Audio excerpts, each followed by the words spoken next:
So today we are learning about methods of making salts. So in your syllabus, you have three methods to make salts, and which method will you use out of the three? Completely depends on the states of the reactants and the states of the products. Okay, I repeat, there are three methods to make salts, and that we're learning today. And which method do you choose for a particular to make a particular salt will completely depend on what is the state of the reactants and what are the states of the product. Okay, so out of three methods, we'll discuss two methods in short first, like just the reactions. Uh, so if the salt that you want to produce, if it is soluble, if it's a soluble salt, okay.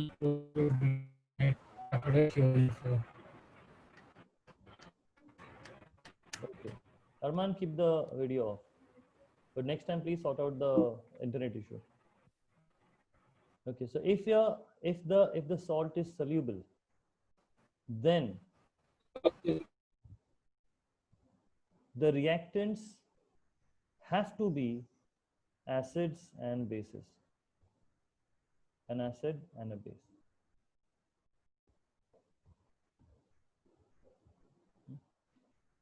It will give you salt plus water. So again, if the salt is soluble, if the salt that you want to make is soluble salt, then to make that salt, you need to use an acid and a base, okay, necessarily. Now, in this, there can be a variation in the state of the base. So the base that you're using may be an insoluble base, or it may be a soluble base. Acids are usually always soluble. So the difference in the two steps here, two different methods here, two reactions here, is the state of the base. So to make a salt, either you have to use a soluble base or an insoluble base. Okay. Now, how the method differs if the base is soluble or if the base is insoluble, that we are going to learn. So here we notice that in these two reactions to make salt, in one case the base that you're using is soluble, and the other case the base that you're using is insoluble. Okay. Now the method completely depends on producing a pure salt. Remember that you need to produce a pure salt. When I say a pure salt, which means the salt which will not have any of the reactant present in it. The pure salt means it will have none of the reactant present in it. Okay. And of course, no water also. So it should only have the salt. So this is what I mean by the pure salt.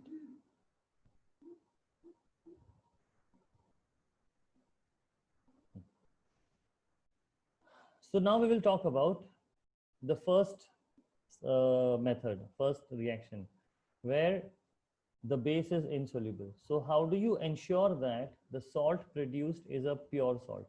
As I said, ensuring that the salt produces a pure salt, you'll have to ensure that neither the acid nor the base remains unreacted in the salt.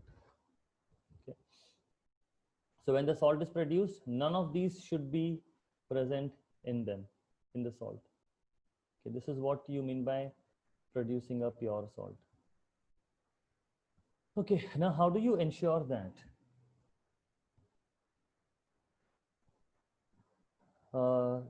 In case of when the base is a insoluble base, when the base is insoluble, what you will do is that you will add this base to this acid, but the base has to be taken in excess. Okay, the base has to be taken in excess. So when I'm taking the base in excess, which means that the acid is the limiting reagent.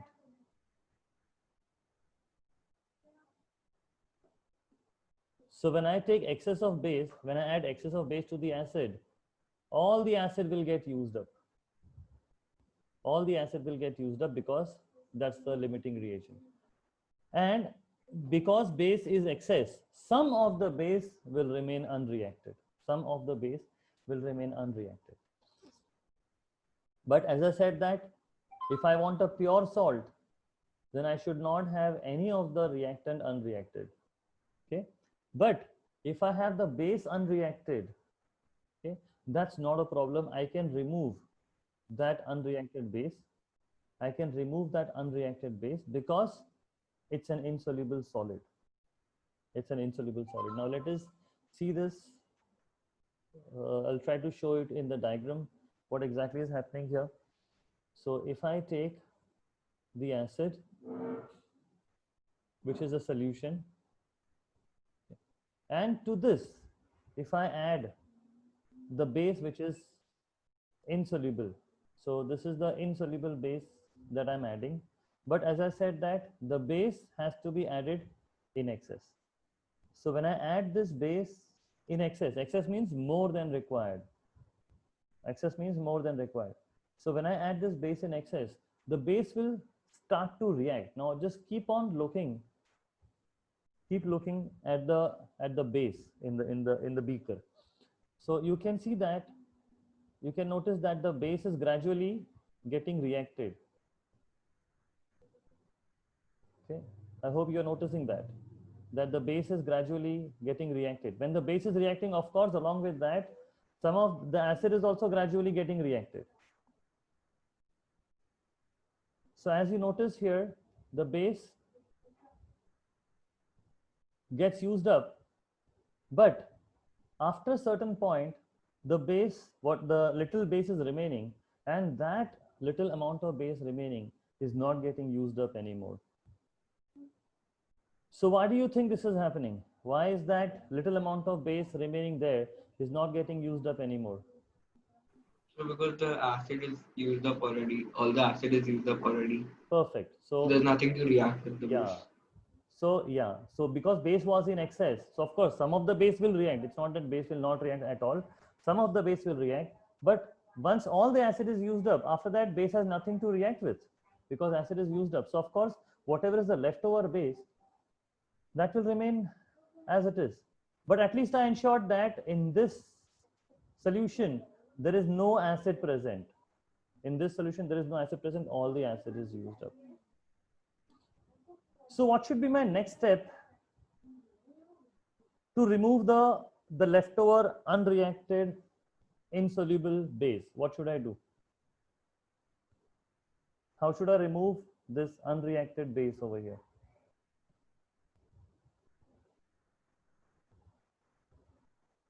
No suggestions? Filtration, yeah. Filtration. I should just filter that. So when I filter that, I will have the unreacted base, the leftover base collected as a residue here. So you can see that this leftover base is collected as a residue. So what should be the filtrate? What should my filtrate contain? Salt plus water. It should have salt and water. How do you know that there is no acid in that, in this? So because the acid is already used up, all the acid is used up. All the acid is used up by the base.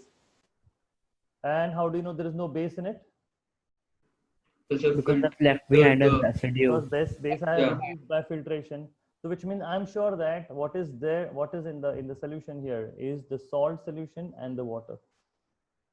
All right, so that's good. You guys understood that. So tell me, what is the next thing that I should in the third step? Distillation.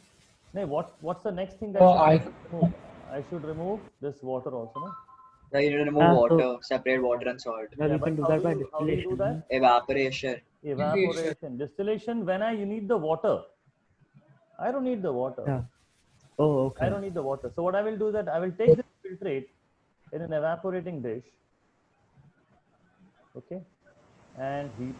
Sir, I could not hear you before. I don't know what No we're problem, doing. no problem, no problems, no problems. Okay, just keep listening now. Okay, sir. Okay, so this is the Bunsen burner. I am heating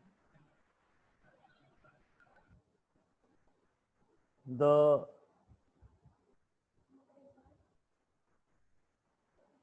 okay. So what will happen here?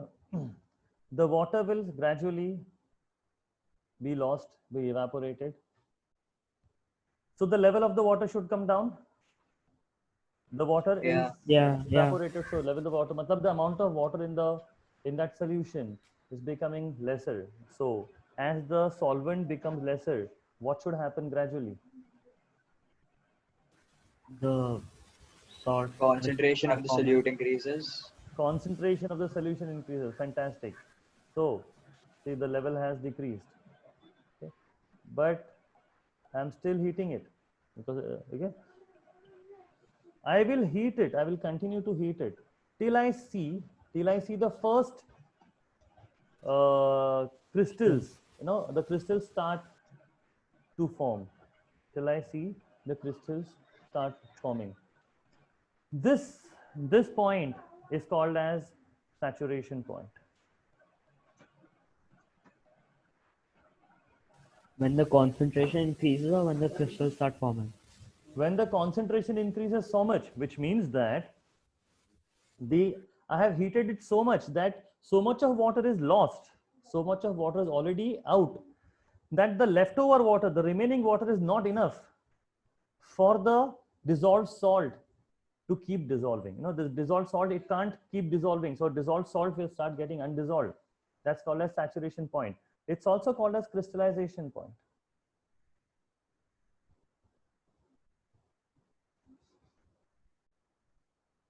Okay, now experimentally, how do you test this? Like, how do you check? How do you confirm that, okay, yes, now the crystallization point has occurred, or now the saturation point has occurred. Now I should stop heating. What you do is that you take a glass rod. Okay, you take a glass rod and dip it into the solution, the hot solution. Once you dip the glass rod in the solution, keep it for a second or two, and then remove it. So when you remove it, you will see that in the dipped portion, the dipped part of the glass rod or the stirrer, you will see that some crystals are formed here on the dipped part. Is that clear? Yes, sir. So this means that when this happens, when the glass rod is forming the crystals there, which means that you understand that, okay, now I have removed so much of water that the solution is saturated, or the crystals have started to form. Solution is saturated, matlab saturated point, or crystals have started to form, matlab crystallization point. Both mean the same thing. Both will happen at the same time. When crystals will start forming only when the solution has become saturated. So you can say saturation point as well as the crystallization point. Now, having said that, next thing what I do is that I stop heating. Okay, I stop heating.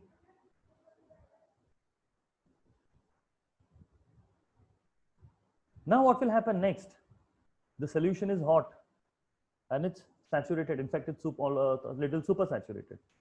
So the hot solution will still continue to evaporate, and you will see gradually crystals appearing in the solution here. Crystals of the salt forming here. Okay. So what you do here is that you will heat till the crystallization point, and once the crystallization point has occurred, the crystallization point you confirm with this glass rod test. Okay. Once you confirm the crystallization point has occurred, you stop heating. Stop heating and don't do anything. Just allow the solution to cool. As it cools, more and more water will be evaporated, and you'll see the crystals starting to form. So what I have done here is that I have formed crystals of the salt. Now, I need the salt crystals to be pure, which I ensured by confirming that acid and base both are not present, and by removing the water. So Yeah. every salt has the same saturation point, right? No, Or has their saturation point will individual. depend. That depends on the solubility. Yeah, Okay, so every specific salt has a specific saturation point, a right? specific salt has a specific saturation. Yeah. That's correct.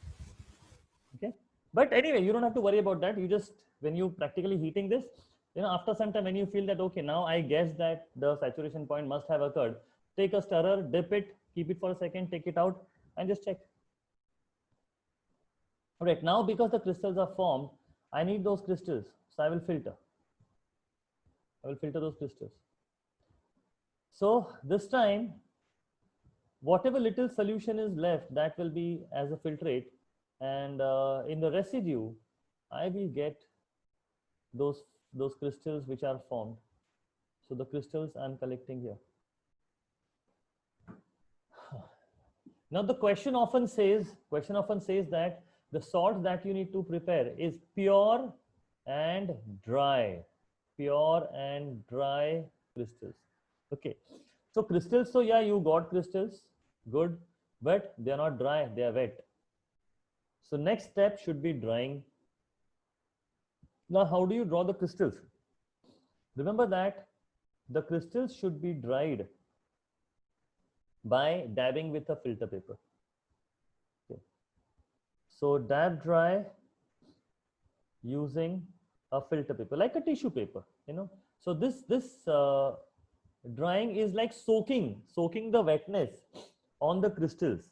Like how you take a tissue paper and suppose that anything is suppose there's a little water spill on your table. So what you do, you take the tissue paper and you wipe it dry.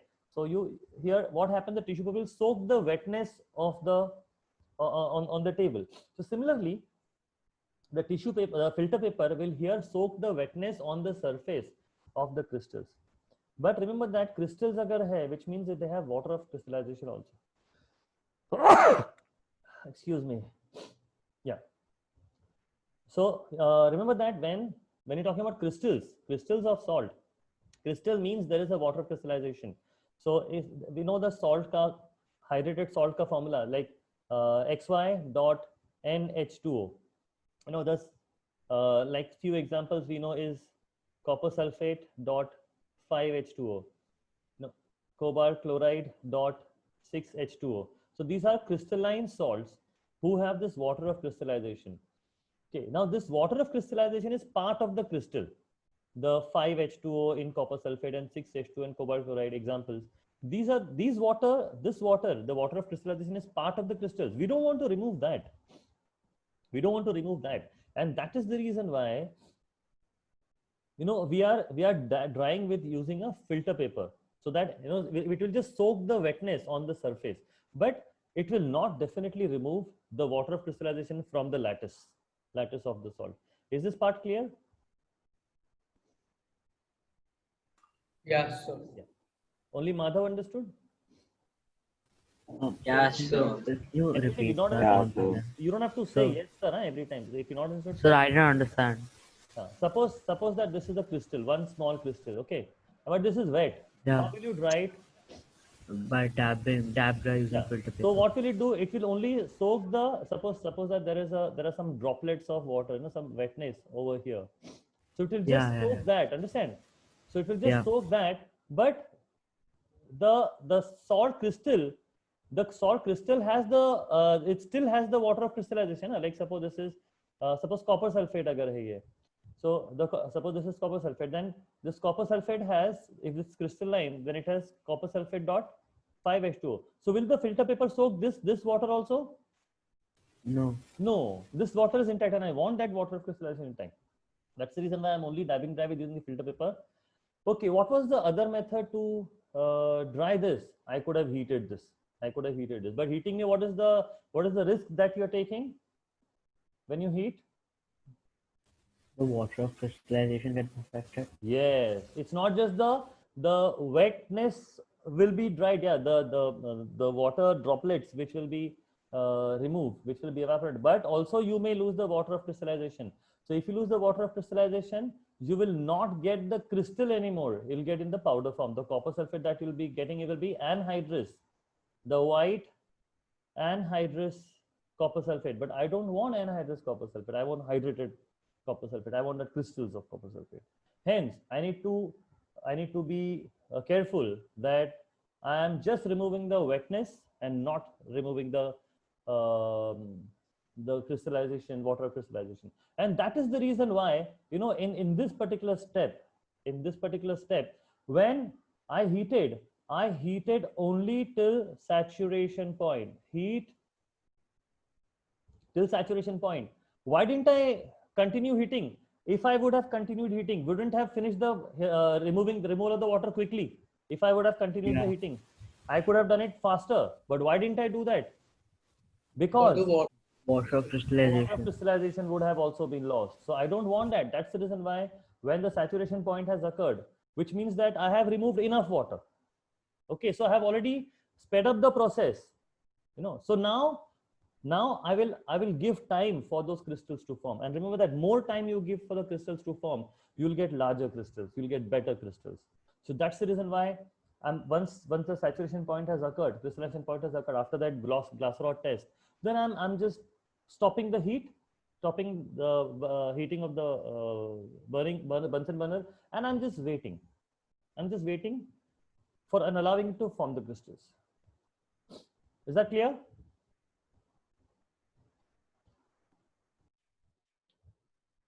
So that was the idea of in the heating process here, to heat only till the saturation point, and then after that stop heating, so that the proper crystals will be formed, and there is no risk of losing the water of crystallization. Okay, and that's the reason why in the drying process also we do not go for a quick dry, but we go for a dab dry with using the filter paper, no heating, because there is a risk of losing that water of crystallization. So this is the way I will get the pure and dry crystals of the salt. Okay, so is this part clear? Yes. Okay, now I'm giving you a specific example. Okay, and one of you has to, or I mean, each one can describe one step. Okay, so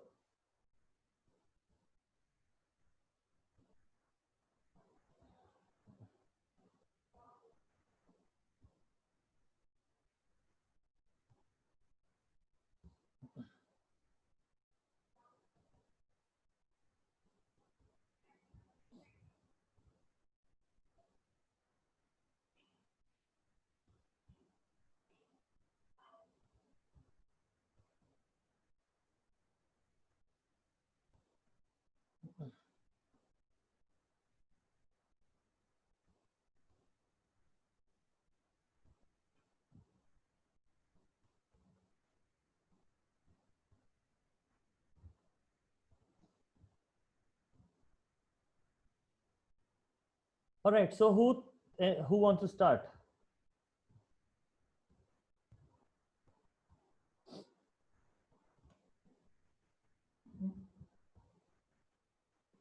When I asked, I understood, everybody said yes.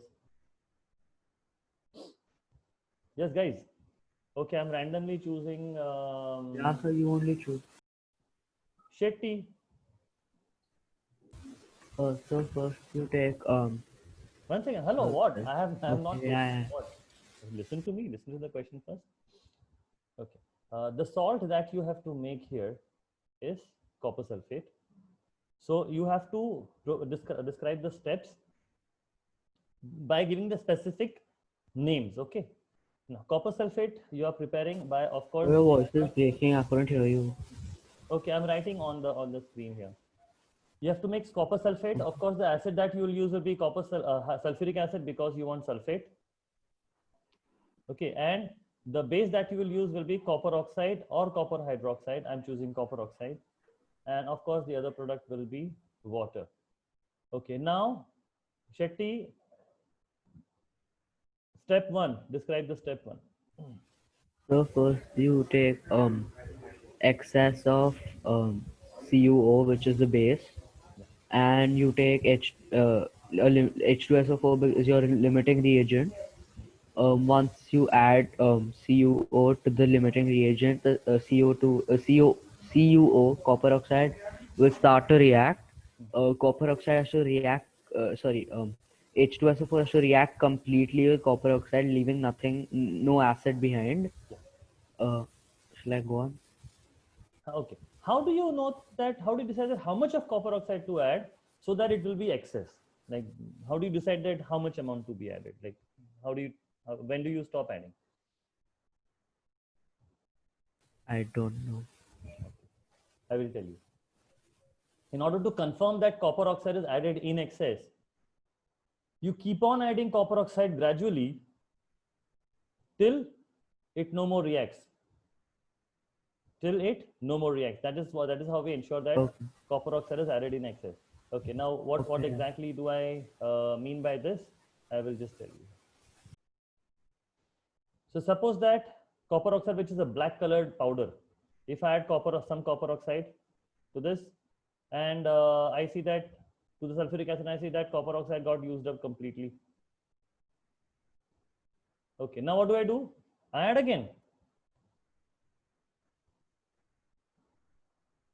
Again, when I added, that also reacted completely. Again, I added. I keep on doing this till it is getting reacted. Suppose at one particular time, when I added the copper oxide, some of it got reacted, and after that, it is not reacting anymore. Okay, so which means that I added till no more reacted, no more copper oxide reacted, which means that I confirm that the copper oxide that I've added is in excess. Okay.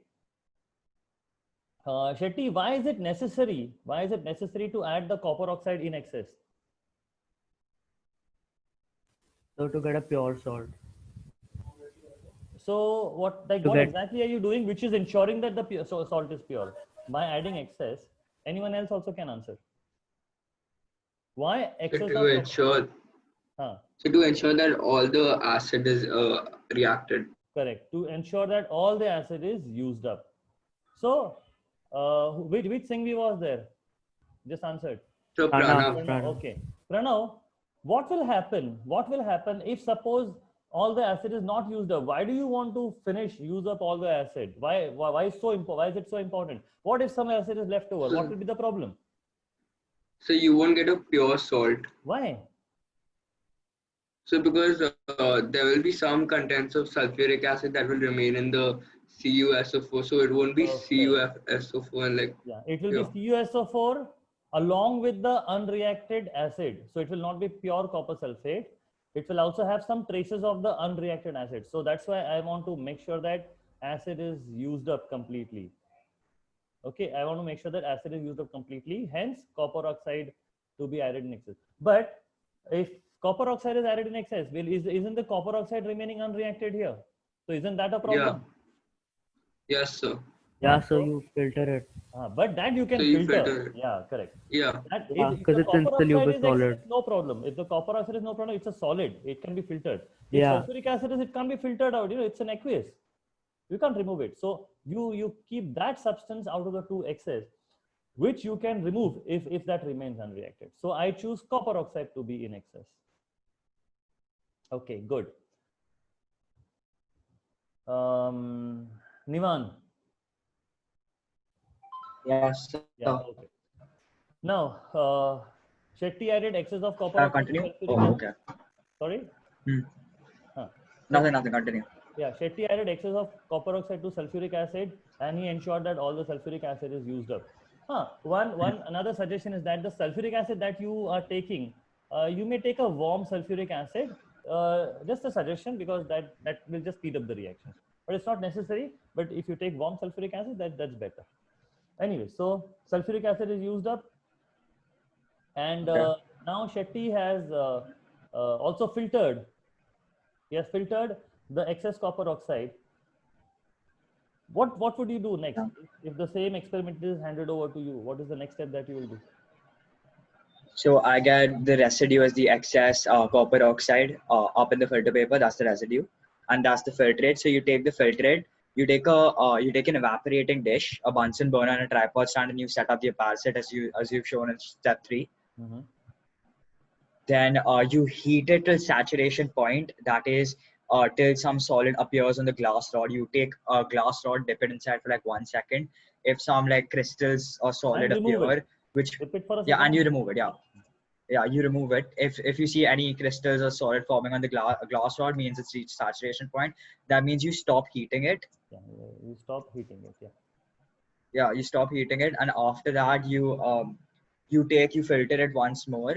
Hello, you allow the crystals to form. Yeah, you When allow you them to stop form. heating, You don't do anything for some time. don't filter it immediately. Yeah, you wait for some Yeah, time you allow them to for form. Yeah. the solution to cool. As it cools, you'll see the crystals appearing in it. Yep. Then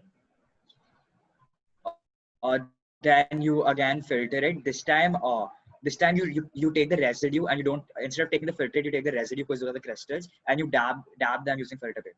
yeah, that's a drying process. Drying process is using the filter paper. So this Filter way, I will get a pure Copper sulfate dry crystals. crystals of copper sulfate. Crystals to ensure that I heat it till saturation point.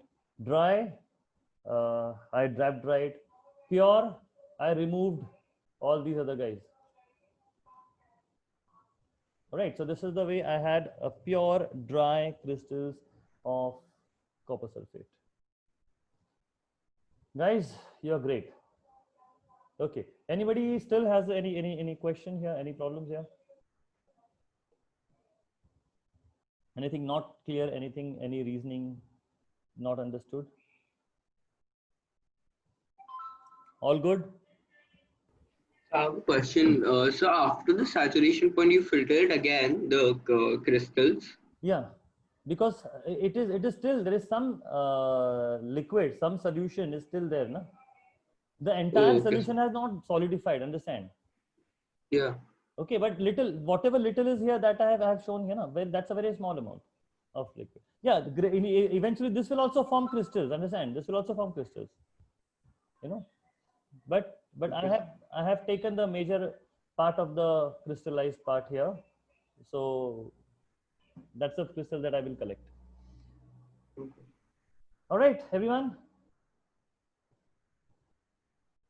So that's the way, that's the method to make a salt when your salt is a soluble salt and the base is insoluble base. Okay, soluble salt using an insoluble base. Okay, so in this case, you will add the insoluble base to the soluble acid. So that's the first method of making salts that we have learned.